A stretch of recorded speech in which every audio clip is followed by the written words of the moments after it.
You've announced your retirement. You had a great first test match, and now the last one. Just what are your feelings? This place has been wonderful for you. One of the fans who supported you. Just how are you feeling before this last test match at Newlands? Yeah, Happy New Year, first of all. I think coming to Newlands, what a special place. I don't have to say much about the place itself, but I think for the fans, they've been phenomenal over the years.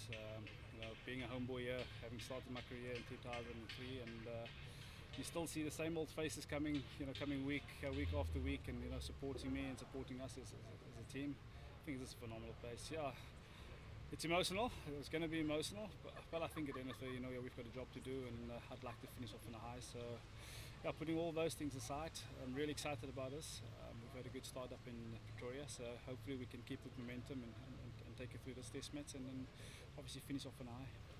You must feel good, Vernon, because there were a lot of people for media all over saying, "Just why is this guy retiring?" And I suppose it's never easy to say when to call it today, but I suppose that's good when people are thinking, "Geez, why are you actually retiring?" Are you feeling good? You obviously want to end the series on a high note. Yeah, I'm feeling good. Body's strong. I think you tend to sit down and really think about your career, and you think about obviously your future as well, and you've got to plan accordingly, and I feel that it's the right time to step aside. We've got a string of young bowlers coming through and obviously waiting in the wings, so you don't want to play too long and deny people opportunity as well. So for me, I feel it's the right time. 34, 35 as a seam bowler is probably the right time to do that. And like I said, I'll still be around in the system, so I won't go completely lost. And I'd like to obviously pass on my knowledge to obviously to the younger group and make sure that they're well equipped for taking over that role. Like we all know, international cricket is never an easy learning ground, but you've got to make sure that you obviously pass my knowledge on and make sure that they're ready for the step up.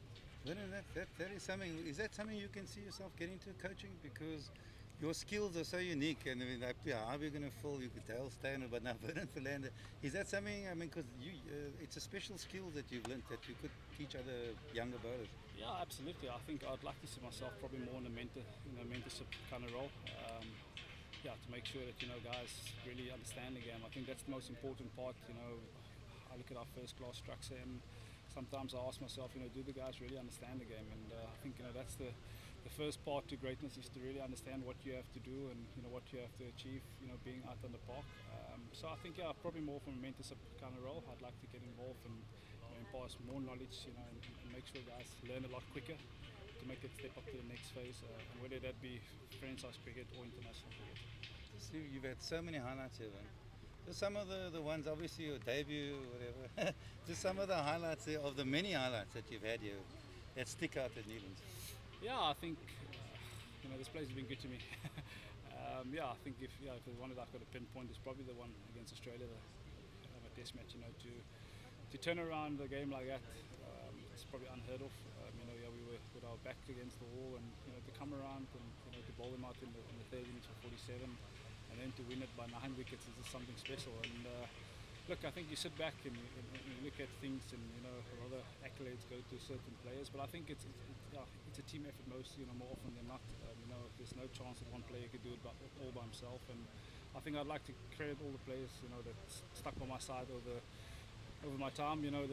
Being here at the Cobras and international level, they deserve as much credit as what I get for it. Yeah, Vern, so there's a lot of talk about extreme pace all over the world, and you've come here and you bowling.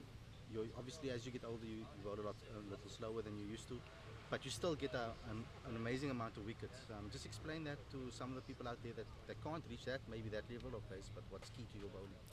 Yeah, I think at the end of the day, for me, the most important part is the skill factor to it. I mean, you have guys that bowl 140 plus, but they can't really control it, and in that way they're still travelling, and they're still getting scored off. So for me, the most important part is to hone your skill, trust it, work hard on it every day. It doesn't matter, whether you bowl a ball at 130 k's or 140 k's. If you get a batter out, you're getting him out, and that's the most important part. Is to really drive home that getting a batter out is still the the end goal.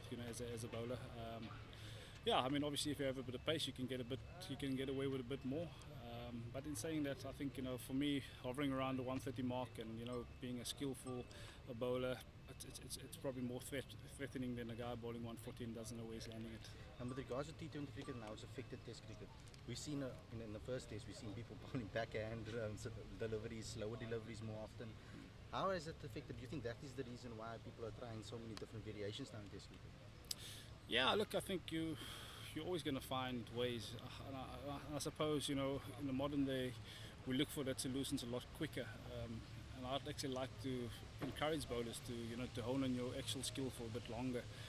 If it then doesn't work out, because I mean, if you look at how many change-up balls actually get batters out, it's not a great deal unless a batter's in and is looking to have a go after a bowler. So, yeah, I think it's still. I mean, we still have to respect Test cricket for being Test cricket. I think I said it before. It will always be the ultimate test to a player, and therefore you need to obviously hone in on your skills and make sure that you can deliver for long periods of time, because that's what it requires. Then also, just people that have really been instrumental in your career. Your mothers, obviously, have there been other people, players that really, maybe when you were younger, that were really people that you're grateful for? Yeah, I think when I started out, I was fortunate, to be able to play under guys like Alan Dawson and Charles Willoughby. And you're changing with those guys, and there's just a wealth of knowledge, and you can really feed off them and understand what needs to happen with bowling spells, how to set up batters, and that like I said, I'd like to see myself going into that sort of mentorship when I'm done, or eventually done with cricket one day. But yeah, just to be next to those guys, it makes a massive difference. Having someone at middle, that you can really learn from. At international, the same thing. When you make your debut, or when you step up to the international stage, when you have a guy like that at middle, it makes your job so much easier, because you've got a clear set, you've got a clear mind. You know what you want to do, and those guys will encourage you to hone on your skill for a bit longer. Where when you step up, you like to see things happen quickly. You want to take a quick 5 to get yourself going, but ultimately you have to hone your skill and really trust it. And Vern, you being an all-rounder, we don't actually talk a lot about your batting, but with regards to your batting, talk about Jock Cullis. I mean, he's the type of man that has a very strong mental capacity when he played. I know it's been a short period that he's come into the camp now, but what has he taught you? And how do you, as an all-rounder, be able to split your two skills and be able to work on both? Yeah, I think it's a good question, and for me, I really enjoy my batting, to be quite honest with you. I think with Jake's, he's just making it clear to the batters, to have a clear mind, focus, reset every ball. I think as players, we tend to look a little bit too far ahead at times, and you actually have to face one ball at a time. And I think he's really driving that message to really reset after every ball and focus on the next one. And I think he's been a phenomenal player, like you said. So we can really learn from him. And I think he's wonderful to have around, and he's obviously have a wealth of knowledge, and hopefully the younger guys can learn from him as much as possible. And lastly, just a message to the Newlands faithful. Thank you, guys. I don't know how to repay you guys. It's been a wonderful career, and hopefully I can do it one more time for you guys. Thanks, all the best. Thanks a lot, man.